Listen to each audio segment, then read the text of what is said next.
T-minus 10, 9, 8, 7, 6, 5, 4, 3, 2, 1, 0, and liftoff.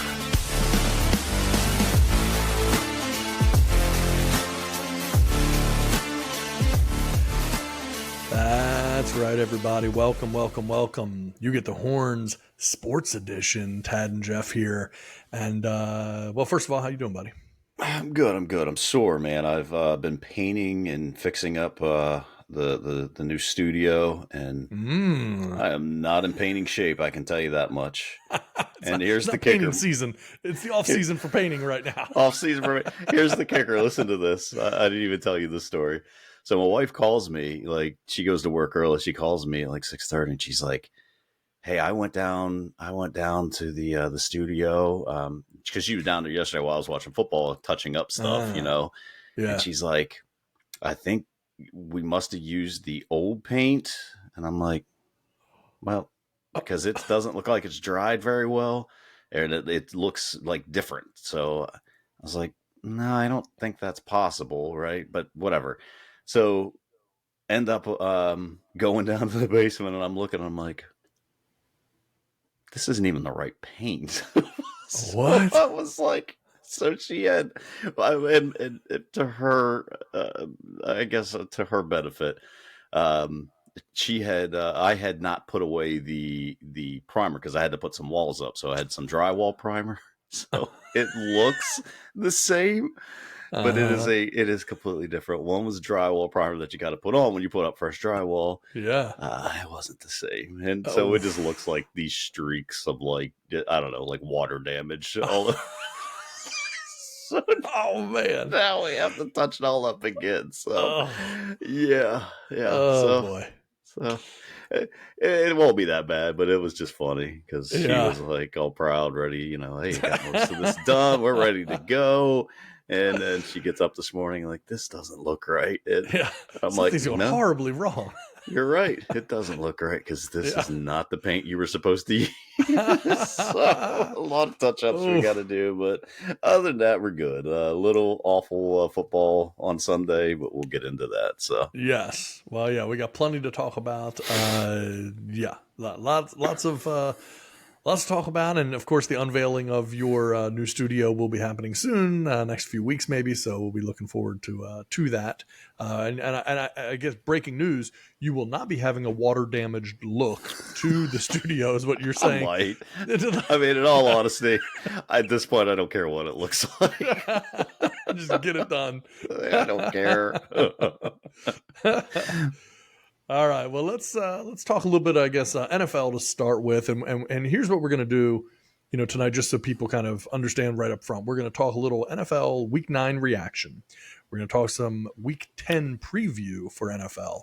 We're also going to talk some boxing. Big boxing match happened over the weekend. We're going to talk a bit about that, and we've got some great details. And then some a little bit of breakdown maybe from some of these games from the weekend, and maybe some first impressions based on where people stand after what we've seen recently. So let's start with a little Week 9 reaction. Look, I mean, a lot to see, and I guess it was week 8 reaction, right? Am I week looking 8, yep. Yeah, week 8 reaction. 8. Sorry. So week 8 reaction. I'm getting too excited. We're not going to go through every game here. Obviously, it's too many, but let's talk about a few maybe standout games that jumped out at you. I certainly have a couple, but I think I know where you may want to start. And if you want to air some grievances regarding the Jaguars-Steelers game, I guess now's a good time to do it. We'll try to limit it to a few minutes, but yes, I know there were some issues there. I thought we were going to talk Panthers-Texans, but I guess we can start there. Listen. Do you have the thing I sent you? Do you mind pulling that up? Yes. Give me just a second here, and I will pull that up while you're talking here. So I've told you, I don't ever. I'm never a blame the refs type of a situation. I just refs make mistakes, things happen. I don't believe they determine outcomes of a game, but I'm going to tell you the refs in this game decided the first half of this game. This was the worst officiating I have ever seen in my entire life. If you're looking at this play on YouTube, one of these teams was called offsides. And it wasn't Jacksonville. This was this was a 51-yard field goal attempt that the Steelers were called offsides on. I have never in my life, as long as I've been watching sports, watching football, which we're pushing 40 years that I have been watching football, I have never seen an offsides penalty called on the kicking team on a field goal try. I have never. Alan Eck, who was the referee, apparently said the right guard was lined up in the neutral zone. His head was over the back edge of the ball. So by rule, that's an that would be up here then, correct? So we're saying I'm assuming this helmet here being over top of the ball. I mean, this helmet is also over top of the ball. This helmet, I guess, is the first. So it's hard to see what we're looking at. This is the center's helmet or the snapper. So it would be the right guard. So it would have to be, it would have to be there. I mean, I guess that's it. He was just, I don't know, a quarter of a helmet lined up too far over. I didn't even know that was a rule. I mean, because I've never heard it called. Meanwhile, you can see on Jacksonville's side, the guy's clearly lined up in the neutral zone, clearly over the line, and it wasn't called. There was also a roughing the penalty passer that was called against the Steelers. It looked so textbook to me. It was the absolute most textbook sack I've ever seen. Roughing the passer. No more than, 10 plays, 12 plays later, Kenny Pickett gets sacked. The guy grabs him, drives him 2 steps, and then drives him into the ground, landing on top of him. And Kenny goes out with rib injuries. No call. And if you look at the replay, which trust me, I did, I was sitting there staring at everything.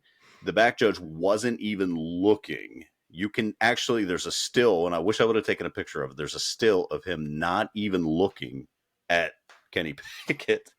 It was just such an awful just set of calls that they just had a bad game, the refs. And I'm not saying the Steelers had a good game. I'm not letting the Steelers off the hook. This team is pathetic on offense. It is embarrassing how bad they are. Chris Long came out today. We're familiar with Chris. He's got his Green Light podcast. Came out today, like almost in defense. And to be honest, I didn't listen to the full thing, so I don't know. But in essence, it was him. Apparently everyone's just tired of the Fire Matt Canada, facade, right? They're just tired of hearing it. Well, his words were, sometimes you just need to execute. I don't disagree with that. First play of the game, very first play of the game was a touchdown pass to Deontay Johnson that Deontay probably still should have caught because it did hit his hands, but had it been put in a little bit better of a situation or a little bit better of a pass, that's a walk-in touchdown. First play of the game. There was also another play about 4 minutes left in the second quarter as Jacksonville's just dominating us. They're up 6-0 because our defense was just holding so well. And he was late throwing to Deontay Johnson. And it was just one of those things like where I'm watching it and I'm replaying it and I'm showing my kids, I'm like, look at this. Right now he needed to hit him. And it just waited too long. Deontay slips, trying to go back for the ball, ends up having to kick a field goal. It's just pathetic. But here's what I will say. Yes, they need to execute. But 3 years of this, are you telling me for 3 years, just nobody on this offense has executed? When you have teams coming out, players coming out and being like, we knew what they were going to run. We've heard that multiple times this year. We knew what they were going to run. You have Warren Sharp breaking it down saying, when they go to this package and this tight end set, 95% of the time, they're running the ball.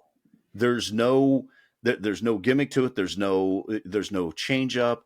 Someone posted today that Kenny Pickett is the 5th highest rated quarterback when he's in play action. The problem is he's dead last in the number of play action plays. Right. That's not execution. That is offensive play calling. That's all on Matt Canada. Yeah. And you're just wasting a defense. I was watching the game and I'm like, this defense can't do any more than what they have done. Jacksonville was able to run all over them. And trust me, Devontae Casey, the dude, there was a play that he gave up a 50-yard touchdown pass to Travis Etienne. And I'm looking at the play, I'm like, what are you doing? But in fairness, he was in because Minkah Fitzpatrick ended up getting hurt and leaving the game and not returning. So, there's a lot of stuff there. And I'm sorry, we're going a little long and I apologize. But I want to read you a quote that happened today from our head coach, Mr. Mike Tomlin, concerning the defense. The defense that got 3 turnovers in this game. Strip fumbles, 2 fumbles, and an interception in the end zone, which again, Casey makes the interception. I'm yelling at him to go down. He decides he's going to try to run it out, steps out at the 2-yard line. However, the Steelers that was when they were able to actually take the ball all the way down and kick a field goal from our own 2. But here's what he had to say. To be clear, so just for the setup here, to be clear, this is from Steelers head coach Mike Tomlin talking about the defense after an impressive defensive performance against Jacksonville where they had 3 turnovers. Turnovers. Let me take it away. Mike Tomlin, we were able to get some turnovers, some meaning 3. Yeah. But they weren't the type of turnovers that tee up the offense in terms of being on the short field. Although I do appreciate them, they keep the score down. They weren't the type of ones that teed up the offense. And obviously we got a desire to dominate the turnover component of play. We get some, but not the type that's really advantageous. Okay, so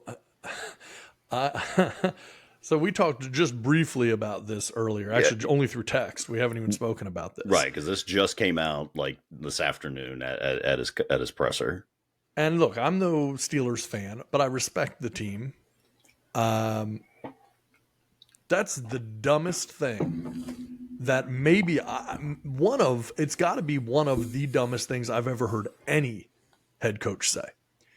You have a team that just came off of a very, very good defensive performance. Single-handedly is the reason that you were able to stay in that game. Forced 3 turnovers. And then you downplay that by saying well, they weren't really the right kind of turnovers because they weren't the ones that tee us up on offense. In my opinion, and maybe someone else is a more knowledgeable football savant, every turnover tees up your offense. If it's a defensive turnover, it tees up your offense. Does he want it at the goal line? Where does he want it? It has to be teed up they have to be in the red zone when you take the ball over? How does this work that's not good enough? Right. I would never begin to understand that. You got me because I read that and read it again and read it again, and I'm still so confused as to how what that even means. Advantageous turnovers. That's what they weren't. Yeah, they were not what advantageous. Are you talking about? And he about? appreciates you doing him a favor. Hey, thanks. Look, thanks a lot. Don't get me wrong. It's not that I don't appreciate it. Thanks, defense. It's not that I don't appreciate you, Steelers defense, for getting 3 turnovers, but they weren't the right kind of 3 turnovers for the Steelers to be good. That's coming from your head coach to your defense the day after a difficult loss. Yeah. That's asinine to me. It's the most ridiculous thing I've ever heard Mike Tomlin say. And trust me, his Tomlinisms are wearing thin. I'm going to be honest. They wear you pretty thin. After the game is we got to execute better. What does that mean? What are you talking about? So does the other team. The other team wants to execute better too. That doesn't how? Yeah, and we'll talk about the defense. You were giving them a short field all the time. Presley Harvin was punting and like he would have some good punts, but then a lot of punts were going, to the 35-yard line, 40-yard line. That's a Yeah, short field in the NFL. I'm sorry. absolutely. So if you're holding them at that point to 6 points in the first half, what more do you want? It was 9-3 at halftime. What more can you ask of a defense that had been out there literally 3 times the amount that the Steelers were up? The Steelers didn't get a first down until sometime there in the second quarter. And they lead the league in 3 and outs in the first quarter. They probably lead the league in 3 and outs overall. That's a defense that's just constantly out there. You get the TV timeout. Like all told, they're probably getting maybe 5 minutes of a break, and they're running right back in there to do it all over again against a pretty good Jacksonville team. I knew this was going to be a tough game from the beginning. I mean, Jacksonville is no slouch. They're a good team. It's just that's not the way that game should have gone. And then to say that, yeah, we appreciate the 3 turnovers, but they really didn't help us much. Of course, they didn't help you much because you didn't have a good offense to be able to take advantage of any of those turnovers. Yeah, I mean, it seems to me that what you would want your coach to say would be something like, hard to argue with the fact that we got the job done on defense. We got 3 turnovers. You can't ask for more than that. It's our job to execute better on offense to capitalize on those opportunities when they're given to us. Like, you know why he doesn't say sense. that? Because then the very next statement out of the mouth is going to be, well, how do you fix that with an offensive coordinator who ranks 31st in the NFL, who is ranked 30th or worse for the past 3 years? Yeah. Because he knows that question's coming. He knows that's going to be the next question. And of course, he doesn't want to bring that up. So, well, the other thing too that I'll just interject really briefly is, and I responded to your text with this as well, which is, in my opinion, what Mike Tomlin said in this statement. This is how you lose a team. I'm not saying he will, but this is exactly how you do it. Because what you're doing is the side of the ball that is holding it together for you, keeping you in games, you're basically dismissing their contribution. Oh, cool. Yeah, you got 3, but wasn't really what we needed. Didn't really make a big difference in the game. Wasn't very impactful for us. Weren't the right kind of turnovers. And so if I'm a defensive player and I've been killing myself because the offense can't sustain any drives, I'm exhausted, I'm making plays, I'm single-handedly keeping us in games, and then that's what the coach has to say about what I'm doing, I'm going to start getting pissed, right? And I know this firsthand because, look, the Ravens, historically over the years, you go back even to the 2000 Ravens that won the Super Bowl, it was all defense, right? And the offense could not score. I mean, they went 5 straight games without a touchdown. And, you look at that, and they won 2 or 3 of those 5 games, and the idea was the team stays together. You don't start like dismissing and things like that. And I don't understand, like, there was never a time where they made it seem like they were pleased with the offense during that time. Like, no, we're good. It's just the defense has to do more. It was an historic defense, right? They're doing everything already. So you have to give them credit and then say, we need to work on it on the offensive side so that we can contribute as much on offense as they're contributing on defense. Only then will we be a balanced team. Only then will we be a real threat in this league. To say what he said here is just, I mean, it's borderline malpractice. And if I'm a defensive player on this team, I'm pissed. And I'm not just saying this to attack the Steelers. I'm truly not. I was shocked because I had not seen the quote. When you sent that quote out and I read it, I was floored that an NFL head coach would be that tone deaf to say something like that. It makes no sense to me. Yeah. Steelers are currently sitting second place in the North at 4-3, currently the 6th seed, and they are minus 34 in the point differential. So obviously something's happening, something's working, and it's the defense. Here we talked about last week the Raiders and their points. Here's the Steelers' points this season: 7, 26, 23, 6, 17, 24, and 10. This is not an offense that's lighting the world on fire No, by any stretch of the imagination. no. And so, yeah, it's all right now falling on to the defense. And you should be trying to make that defense feel about as good as it possibly can feel, because this is an offense that is absolutely pathetic. And it's pathetic to the point where you have so many weapons on that offense that this should easily be a 24, 25 point a game team. There's Yeah. so many weapons on this offense. Makes I no don't sense. care what you say. You can't scheme to get these guys open. If you're telling me that they're not playing hard, then that's a coaching issue. That's an issue. Let's not. You're not going to get rid of Deontay Johnson after just signing him to a contract. You're not going to get rid of Kenny Pickett. You're not going to get rid of Najee Harris. So I'm sure eventually you're going to get rid of him, but you're not going to be getting rid of these guys. Yeah. If they're not playing hard, why are they still out there? So are you losing the team? Is the team just not playing hard for you, or is the team just not responding to you? That's on you. You've got to get those guys ready to go. So, all right, we spent enough time on this, way more than I wanted to, but I'm not saying I'm not saying that the refs lost us the game. I'm just saying that was a pathetic showing by them and by the Steelers offense yet again. So, yeah.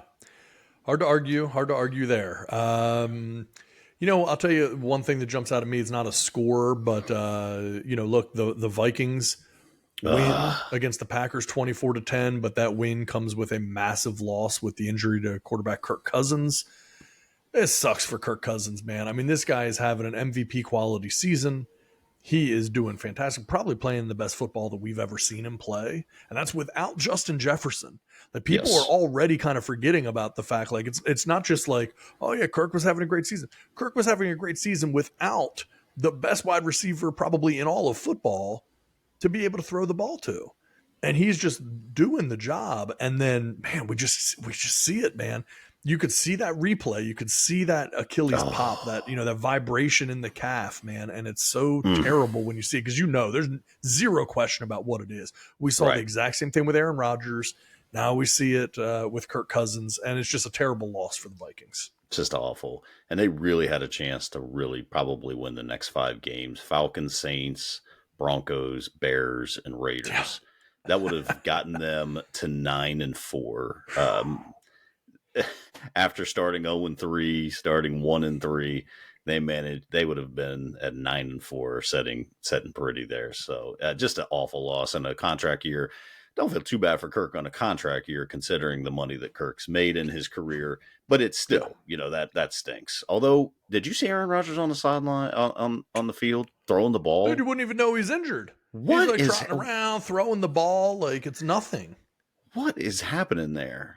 How's that possible? It's a very experimental new surgery that they did. I've seen a whole thing. You know what? We need to have Dr. Jesse Morse back on maybe at some point to really give us the breakdown, because he was awesome, and he was super helpful he predicted Anthony Richardson being out for the season way ahead of time before anyone was saying that. Yeah. He's really good. So I might need to reach back out to him and see if he can kind of explain to us what exactly Aaron Rodgers has done different, because I understand it's a new type of surgery. I would not be surprised at all if Kirk Cousins does the exact same thing to try to speed up the process, because, you wouldn't even know looking at Aaron Rodgers that he just got injured, 8 weeks ago or whatever it was. Like, it's just crazy. It is wild. Yeah, I mean, he same zip on the ball, like doing the 3-step drop, planting, throwing. I'm like, should he be doing this? But right. I mean, I guess he knows his own body. I suppose he knows. So, yeah, but just awful for Kirk, though. Man, the Vikings really had a chance. And now a lot of talk what they're going to do here tomorrow at the trade deadline. And, they've got is he? I think he's a rookie. Jaron Hall right now is their backup quarterback. And, oh my gosh, Kevin O'Connell. There we go. That's who it was non-committal with him. So, and we've heard some names float around. Colt McCoy, he's had some experience with him. I'm going to tell you what needs to happen. I'm going to lay it out right now what needs to happen for the Minnesota Vikings. Vikings fans, listen up. I'm about to solve your problems. This is a no-brainer for me. This is when you go and you grab Ryan Tannehill from the Tennessee Titans. There is no move that makes more sense for the Minnesota Vikings right now.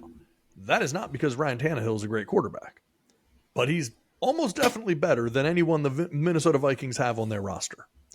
And based on what we saw yesterday from Will Levis, and based on where Tennessee stands for the season already, I know Tannehill's a little banged up, but he's not out for the season or anything. So at this point, ship him out. Get him to Minnesota. Minnesota can continue to see what they can manage to hold together this year. You're not signing Tannehill to a long-term deal or anything.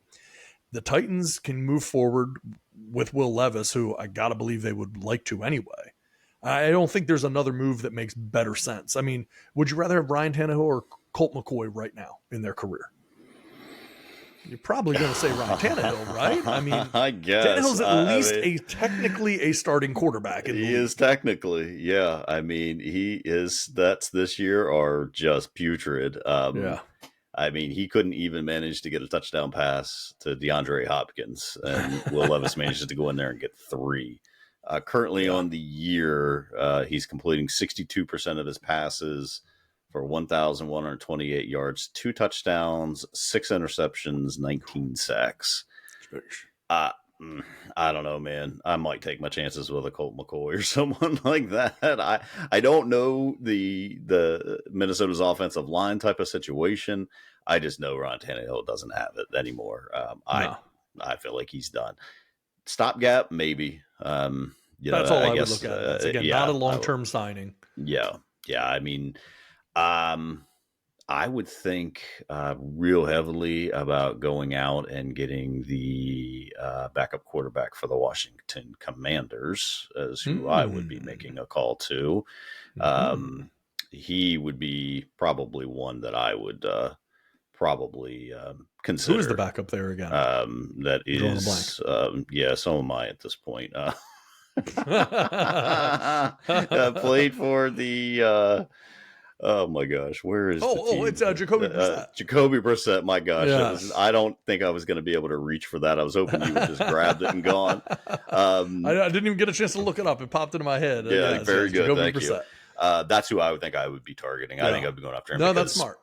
Yeah, I mean, he more than was able to command that offense for the Browns and did a much better job than Deshaun Watson did. So, yeah, I think that's probably where I would lean if you're in the market, if you think you can make a good run, which next 5 games are very winnable. I don't know if they're winnable with a rookie QB, but then there we are again. And this is a conversation probably, for another day. Why is if he's not going to be your guy, why is he your backup quarterback? Right. Yeah. Like, isn't that why you have a backup quarterback? I know Kirk has never missed time, has never missed a game, and but he's your second string quarterback. Like, there were so many other options. You let go Kellen Mond because you wanted this guy to come in. So now you're non-committal. Like, I don't know, man. We weren't expecting this. Yeah, we never thought he'd have to play. So that's. I mean, yeah. So I mean, why have him? Like, it just doesn't make sense to me. Like, if that's your best option at backup quarterback, and he's not good enough to start for you from here on out, that you're thinking about going out and getting someone else. Yeah. Why even have him as your backup quarterback? It doesn't make sense. I know some people have said make a phone call to one Mr. Tom Brady, but I don't see that happening. So no. Now, if Justin Jefferson was healthy, would that be something? That could be of interest for sure. That offense, Justin Jefferson, Jordan Addison, you have the tight end there. Name slips my mind. Oh, TJ Hawkinson. Yeah. I mean, you've got Cam Akers, Alexander Madison. I mean, you got all the pieces. Got a really good offense there, and you would expect probably you would see Justin Jefferson back in the next week or two. I would assume. I don't know if it's a 4-week IR situation, but you would assume he would be back soon. So it would have to be at least tempting for Brady. If Tom Brady was going to come back, if he was, and he's not, but if Tom Brady was going to come back, you have to think Minnesota makes the most sense. Yeah. That makes the most sense. Yeah. And I mean, if you look at the sack totals for Kirk this year, offensive line's been doing a decent job for him, and we know that Brady has to have a good offensive line. I don't think Brady could come back at this point. I think there's just too much water under the bridge. But I mean, if he did, the table is set to be able to walk in and have great success, particularly if Justin Jefferson's able to come back and be healthy. But almost definitely, we've seen the last game in Minnesota for Kirk Cousins at this point. Yeah, I feel like they wanted that anyways, which is another weird situation for me. I don't quite get. I don't know what else you want. Is Kurt, a top 3 quarterback in the NFL? No, but is he a top 10? Yeah. Yeah. And could you? And on any given week, he's capable of playing like a top 3. Like a top 3. Yeah. Yeah. Yeah, absolutely. And you can't build around that. You couldn't how much better can you get? Like you're now talking like upper echelon of QB. So you're just blowing it all up. And I really feels like it is because Daniil Hunter signed that contract, but now he can't be tagged again. I think with that little 1-year deal or whatever he signed. So it sounds like they want to let him go. But then you got Justin Jefferson there, who's not just going to sit around and say, well, yeah, let me wait 3 years of my career for you to rebuild. So you have the best wide receiver in the league and you're looking to blow it up. He's not going to stick around for that. And then there you are again. Hope not. Who else are you going to get better than Justin Jefferson? So you let him walk and you let him go, or you trade him because you know he's not going to re-sign. It's just, it doesn't make sense for a team that won, 11 games? No, 13 games last year? Well, I don't know. It was something ridiculous. Now, a lot of them were one-score games and everything, but you would think you won them and you think you could build around that. So very weird situation up there. I still don't get it. Yeah. Yeah, well, you're right. It's confusing up there. And there's going to be one other situation that we'll touch on that's a little bit confusing, which is the Broncos beat the Chiefs 24-9. I mean, people didn't bother to bet on this game because it would have been such a landslide. Like, you couldn't make any money because everyone would have been voting on the Chiefs or betting on the Chiefs.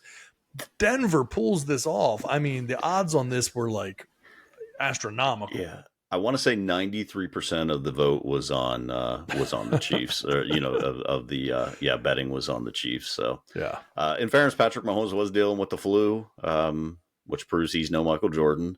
Did not play a good game. Ended up with 2 picks, 24-38, 241, 2 picks.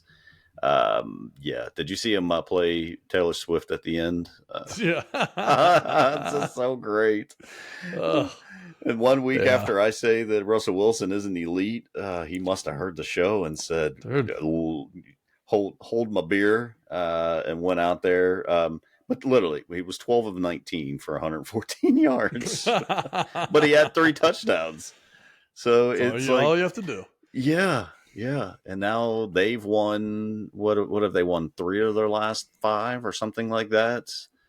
They're looking good. They're looking good. Now sitting at 3-5, saying they're not going to openly look to trade players. They'll take phone calls, but they're not openly looking.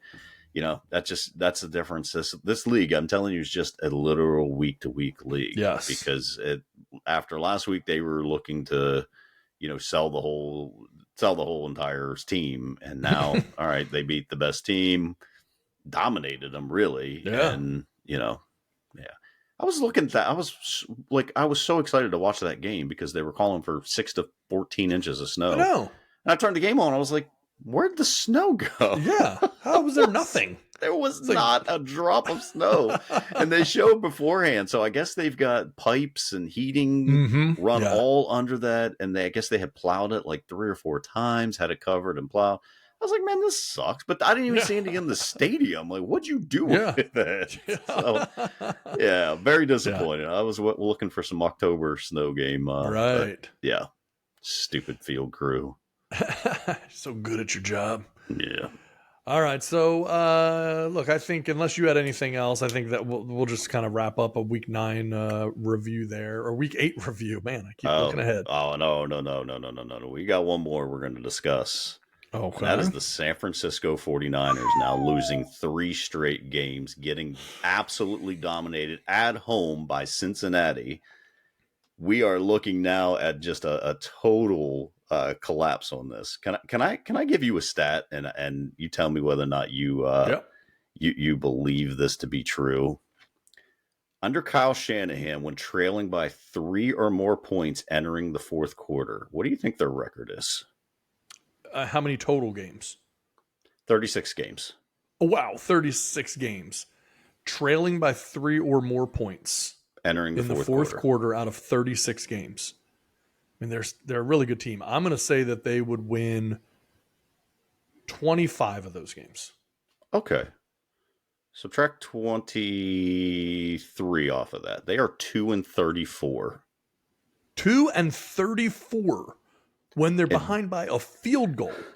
No, let me tell you, it gets even worse.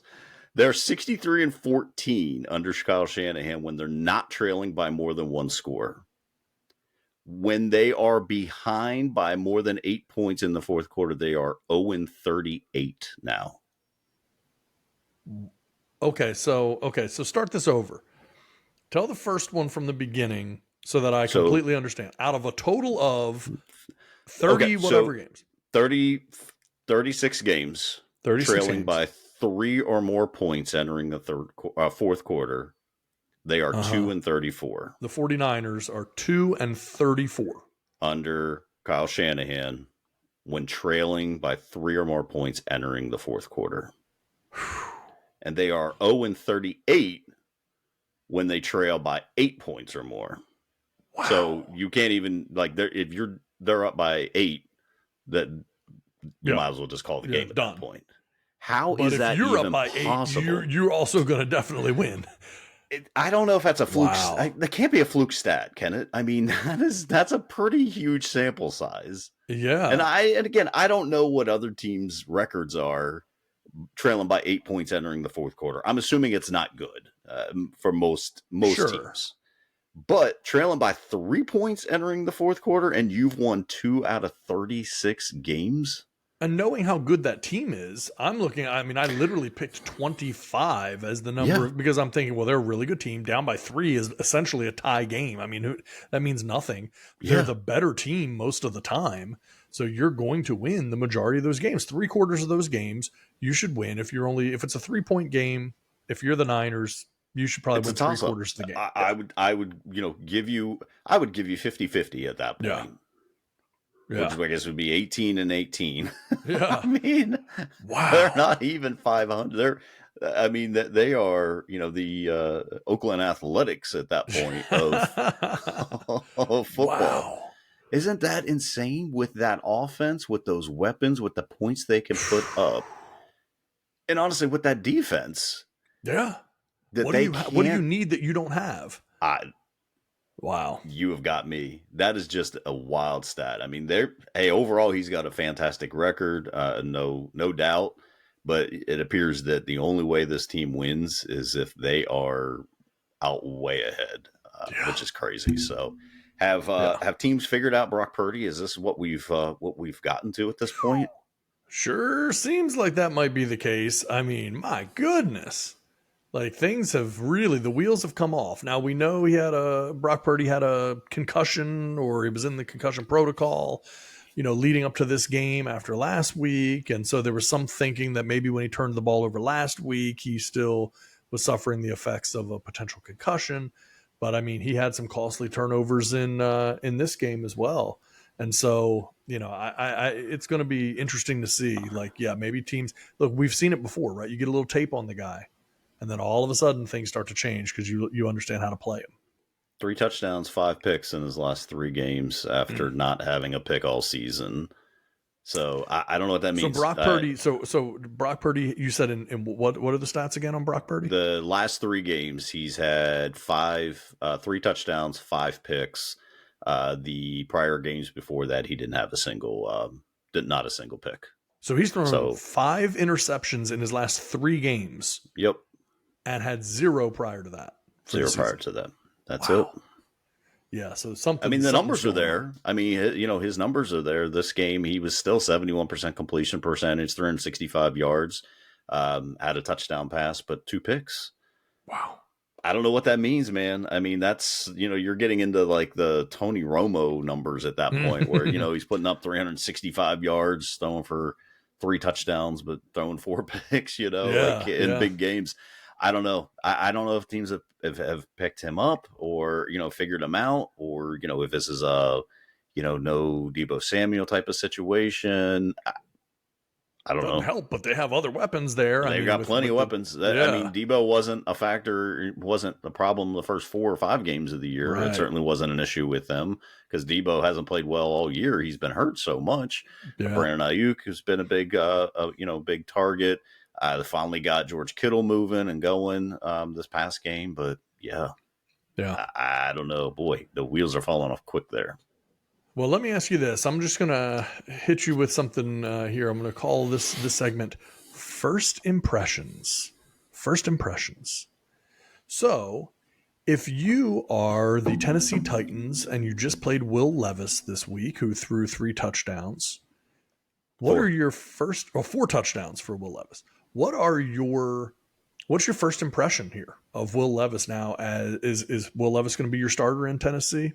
Yeah, it's done. It's over. I mean, that game sealed everything off because I want to say Ryan Tannehill, I think all year has thrown for what did I just say? 6 touchdowns all year. No, I'm sorry, 2 touchdowns all year. Yeah. And Will Levis comes in and throws 4 in one game. Yeah, I've seen enough. I mean, what Yeah. else could you possibly want from a guy? He's a younger Ryan Tannehill. And potentially, I mean, look, I watched all of the touchdown passes. They weren't all great throws. No. Like they really weren't. I mean, some of them were a little underthrown, some of them were a little bit behind.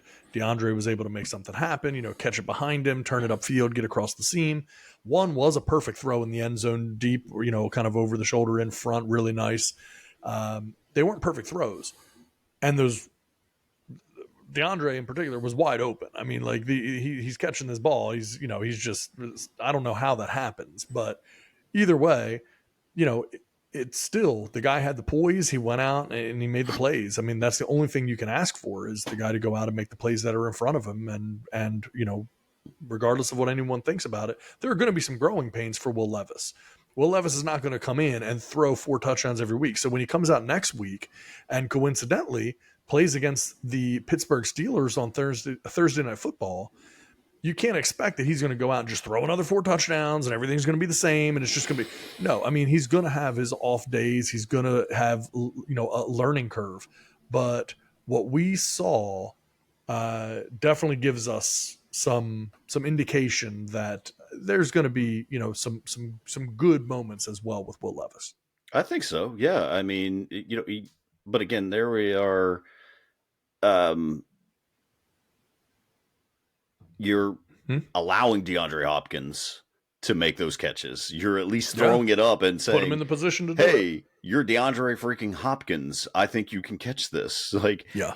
The Hopkins has no touchdowns at all the first 6 games of the year, whatever it is, and manages to pull away with 3 in that game with a rookie quarterback. Now, I'll ask you this. Do you think Mike Vrabel to me reminds me a lot of Mike Tomlin, who is hard-headed, stuck in his ways? Could you see a situation where he would just be like, nah, the kid's just not ready, and go back to Ryan Tannehill? Because that appears to be what they like to do, is just go back to the same thing. I mean, they tried Malik Willis and like wouldn't give him a shot, didn't let him go, didn't like anything about him, and threw Ryan Tannehill right back in there. Could you see a situation where Vrabel's like, nah, we're going to stick with Tannehill? Yes, but I'll tell you where it comes from. In my opinion, if Mike Vrabel sticks with Ryan Tannehill over Will Levis, it's proof that Mike Vrabel has complete job security and has no concern. If Vrabel makes the move to Levis, it's because Vrabel understands he's not bulletproof. So what we don't know is what happens behind closed doors on how much leash Mike Vrabel thinks that he has, because if he has that total confidence, then he's going to do it his way, and he's not going to worry about it. It would be a mistake, in my opinion. Look, Tennessee was not a great team to begin with. They're not a great football team, but they have a couple really good players. I said from the beginning, I didn't even understand why DeAndre Hopkins was willing to go to Tennessee. Right. Because the problem is, you can look at it and say, well, all they're missing is a really good wide receiver. And that would be the case, except they don't have a really good quarterback to get the ball to that really good wide receiver. And if you're DeAndre Hopkins, isn't that pretty much what you've had your entire career? You've only played on teams that did not have satisfactory quarterbacks. I mean, who was it in Houston? Matt Schaub? Who was throwing the ball early on in DeAndre Hopkins' career? So then he leaves the Houston Texans and he goes to the Arizona Cardinals for reasons that I'll still never understand. And then who are you going to have there? Okay, best case, Kyler Murray, but even that didn't happen too often. And then he goes, okay, well, that's the time where if you're DeAndre Hopkins, it should be find me the very best quarterback. I want to go. That's when late in careers, people went to the Patriots to play with Tom Brady, Randy Moss, and others. But in this scenario, you have this guy just getting hung out to dry. So anyway, we're way long on time already, but it's it just makes no sense to me. These decisions don't make sense. No. So yes, but I do think Vrabel could still stick with Tannehill just to prove a point if he feels like he has total job security. That's my take on that. Looking ahead to the week 9 games, look, really briefly, again, we're not going to go through all of them. Anything here jump out at you that you particularly are interested in? There's certainly a couple that I'm curious about. Well, I mean, we got Steelers, Titans on Thursday night. Great situation for Will Levis, given a short week that the Steelers have with Minka being injured. Didn't look like he was going to be ready to go. So yeah, that could be a real good spot for him again to kind of showcase, what he's, what he can do and kind of cement himself as the as the starter there. Dolphins Chiefs. That's an NFL. How do they manage to do this, man? Is this Germany where this one's at? I think it is. If I remember correctly, it's Germany, and it's just like, I don't even understand. Yeah, how does that end up in Germany? How is that not Sunday Night Football, Monday Night Football? Frankfurt Stadium. Yep, there we go. So, yeah. So crazy. 9:30 a.m., 2 6-2 teams playing at 9:30 in the morning on Sunday. I mean, finally, remember for the longest time, they were just sending over just awful teams. Yes. The dregs of the league got to play. Like Jacksonville was over there all the time when Jacksonville was just awful. These games would be like, 13-7, and you're like, oh my gosh, these people have to be like, what is this garbage? They score about as many points as soccer does. I mean, look, I think also Cowboys-Eagles could be interesting, and Bills-Bengals. I mean, I think both of those seem like they could be really, really interesting games to see. Yeah, that Cowboys-Eagles will kind of, for me, tell me who the Cowboys really are. Bills-Bengals. You saw Bills just sign Leonard Fournette today. Yeah. Going to be on the practice squad, though, so I don't know if he'll be, he's not going to be available for this game, but something to keep an eye on. How about for me? How about the Seahawks and Ravens? Two very interesting, similar built teams, in my opinion. I feel like still predicated on defense, but starting now to start putting more offensive weapons, out there. So I think that's going to be a good game. That's in Baltimore, though, if I'm not mistaken. Correct? Yeah, I believe it is. In fact, the Ravens go on it is in Baltimore, and they go on a run here of home games upcoming. They've had a brutal stretch of road games here, and now they're going to be they have a good run of home games coming up. So we'll see what happens. But yeah, I think that could be a very interesting matchup for sure. Here's one. It's not going to be a good game, but I want to get your what would you do situation on this one. Cardinals are at Cleveland. Mm-hmm.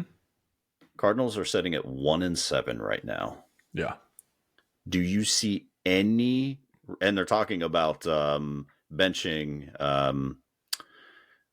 Josh Dobbs and starting the backup quarterback if Yeah. Kyler Murray isn't ready.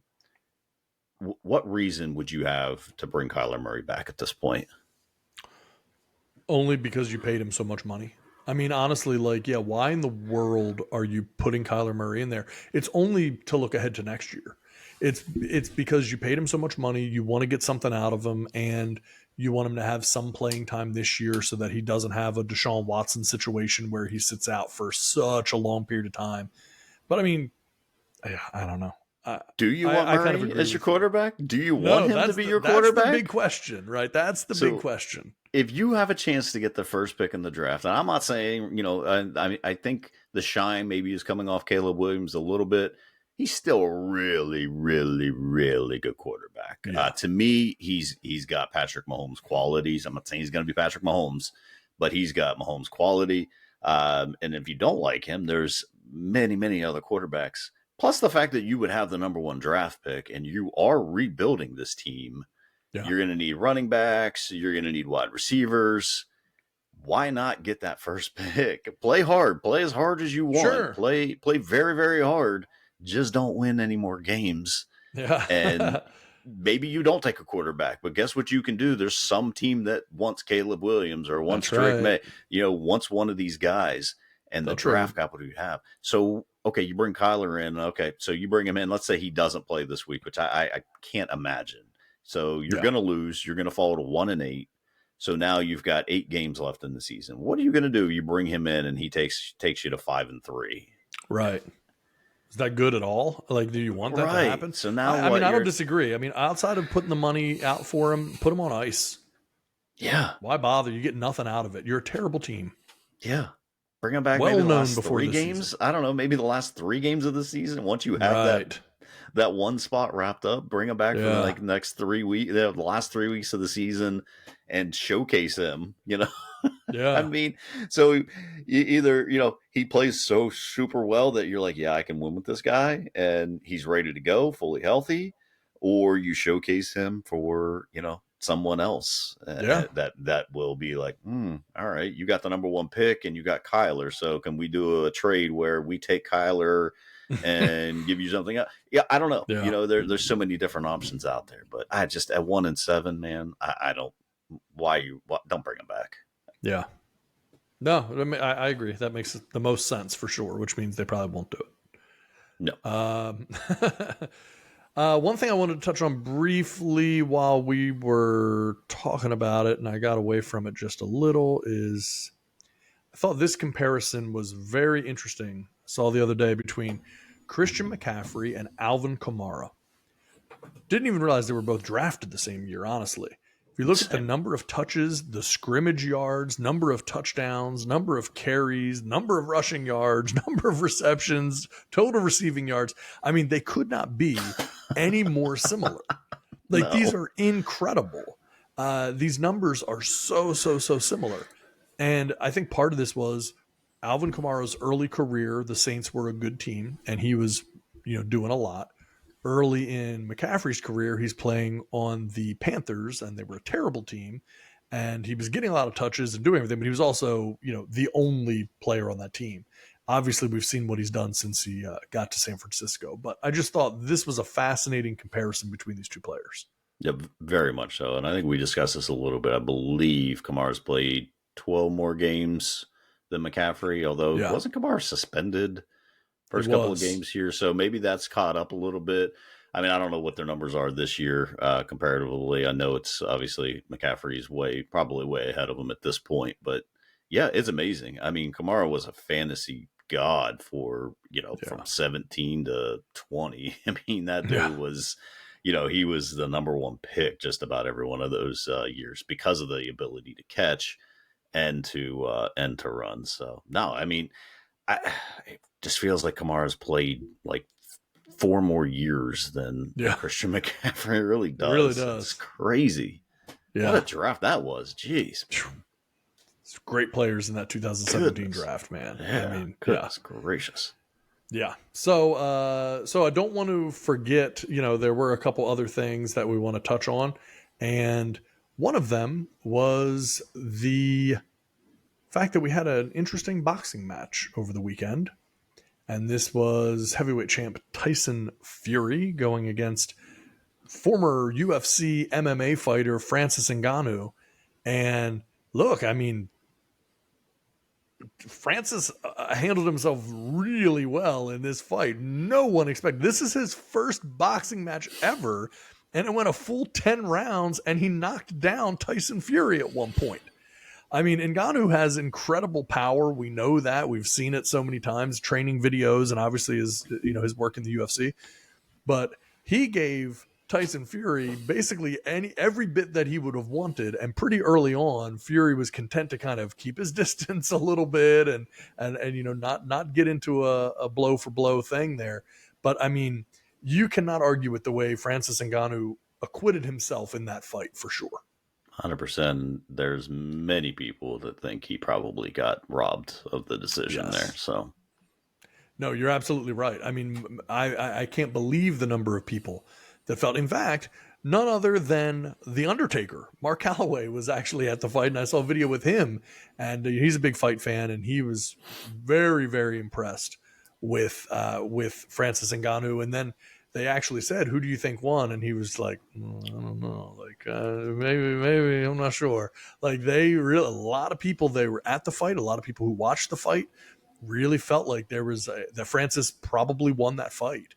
The thing is, and Francis handled it really well afterwards. I mean, he was very professional, said, "Hey man, this is my first fight. I've never done this boxing thing before. I'm learning. Now I understand the temperature of the water. Now I'm ready to get ready." And you can't, it's going to take a lot, right? We understand, we know the history of boxing and everything. You can't just walk in and have a pretty good fight and then think that you're going to beat the heavyweight champ of the world if it comes down to points. You've got to leave no doubt. And that's either an incredibly decisive victory or a knockout. And so there was wiggle room, and they're going to wiggle out, and they're going to keep the champ, and they're going to set up the rematch. How embarrassing is that for boxing if a guy who's never boxed before goes in and beats the heavyweight champion of the world? This is why money. I mean, obviously money is the only reason why you do this, but why are you taking a fight? Ngannou has nothing at all to lose in this situation. Yep. Nothing to lose. And no matter what Fury does, he's not going to come out looking good. Like, there's no way Fury ever comes out of this match. If he knocked him out in the first 10 seconds, like, what's the first thing people are going to say? You beat a guy who doesn't box. Of course you should have done that. Yeah, you should have won. Right. And now you're only set to be, just ridiculed and everything else. And I guess money just talks, and money doesn't care that you went the distance with a guy who's never been in a professional boxing ring before. Yeah, well, I mean, and it is important because people have to keep in mind, like, Fury's record is 33-0-1. So, I mean, he put that record on the line to take this fight, but he was expected to make close to $50 million for this fight. And Ngannou is going to make somewhere around $10 million. Unbelievable.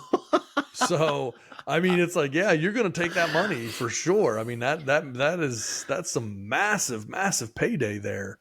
It's pretty crazy. That fight was on ESPN Plus, and because my oldest was like, "Hey, the fight's gonna be on," and I'm like, "Oh yeah, I'm not staying up till 1 a.m. to watch it." He's like, "No, I think it's on in the afternoon." I'm like, "All right, cool." So I went to check it out. It was like, it was the weirdest number too. It was like $90.86 or something like that.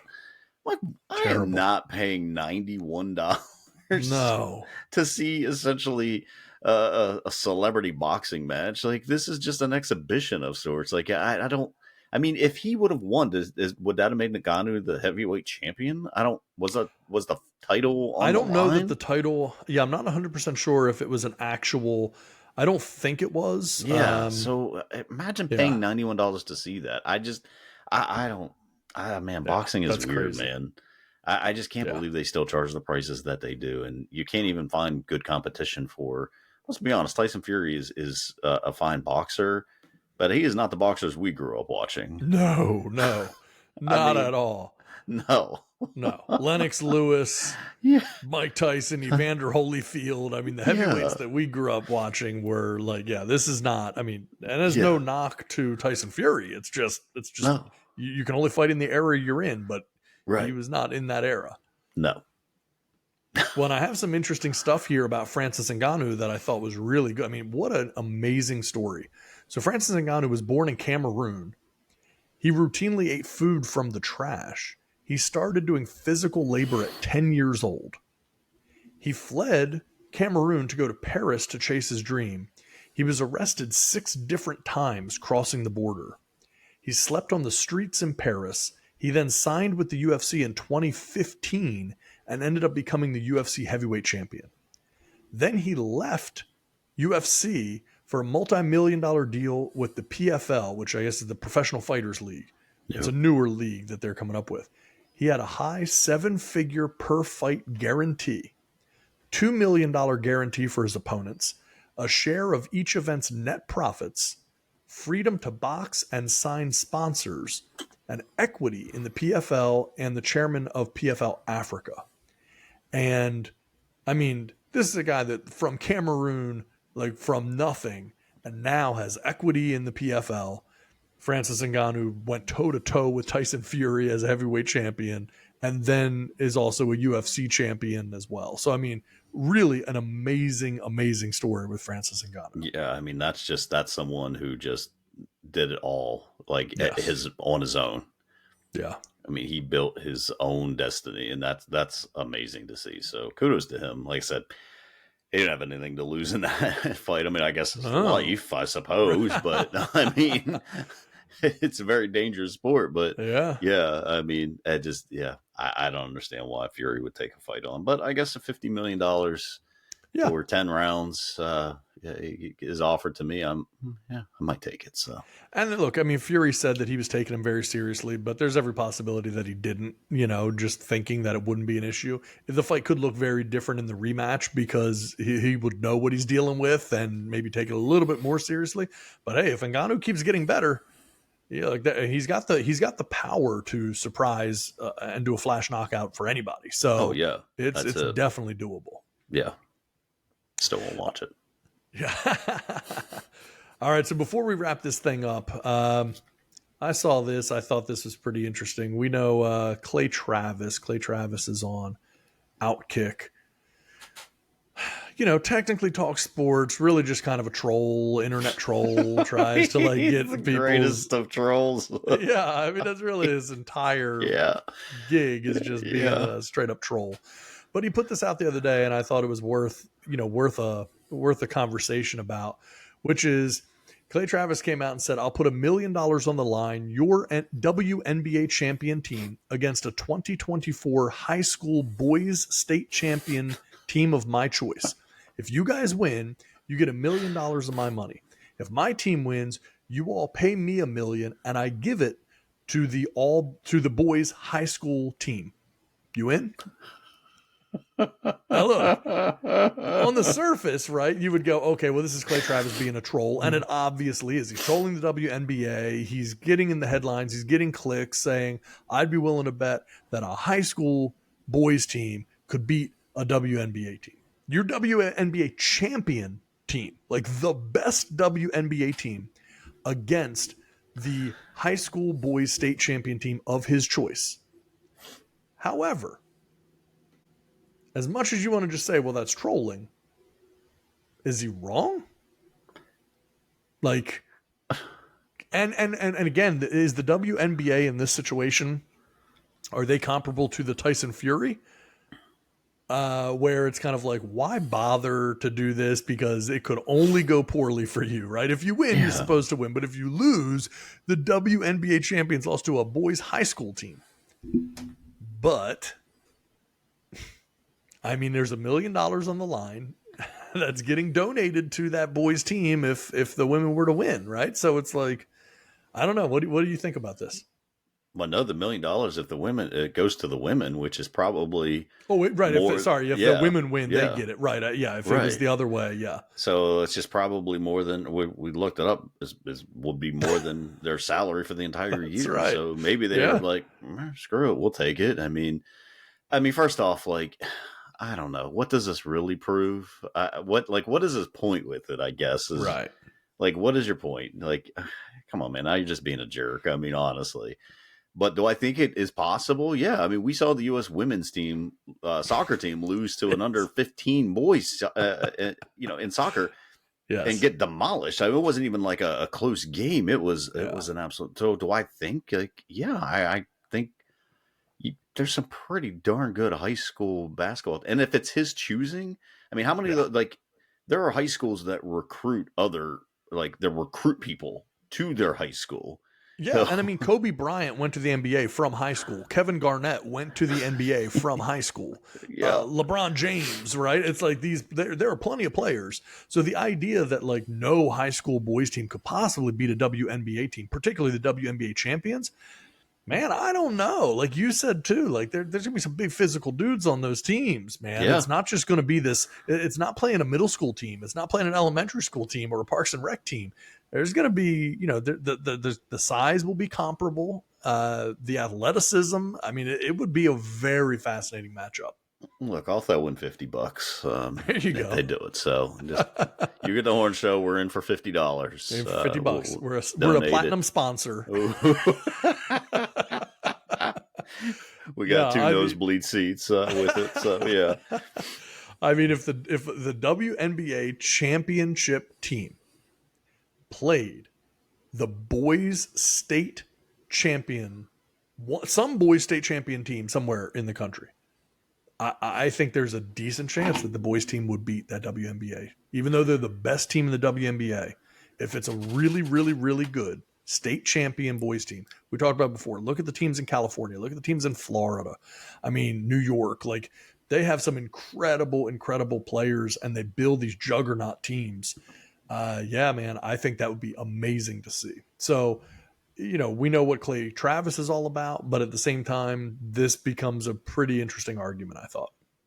It does. I just don't. What is the argument though? What is his? Well, I think it's a dare, point? basically. I think the point is, hey, the WNBA isn't really legitimate basketball, and I'll prove it. Go play some boys high schoolers, and we'll see if you can win. And he's willing to put his money where his mouth is and put $1 million on the line to prove his point. So it's a dare. I mean, it's a straight up double dog dare you to do this with $1 million on the line. I don't know. And it won't happen. Of course it won't happen, but it would be pretty fascinating. Yeah, I mean, it's just I don't know. I would watch it. It'd be fun to watch. I mean, if it's kind of like an exhibition type of thing, but like you're just doing it to be like, yeah, women suck at sports. Like I don't like. What is the point? It just that's just like I don't disagree with some of the stuff he says, but like for this one, it's like I don't. Okay, so the WNBA isn't the NBA. Like, of course, we all know that. Yeah. Like, we all know that. We're not like shocked by this, and I don't know that is anyone saying they are. I don't know. Well, and that's the thing, right? This is Clay trolling because I agree with you 100%. It's kind of like that. Like, why you're calling them out for no real reason other than to embarrass them. Unless they said something, maybe. Right.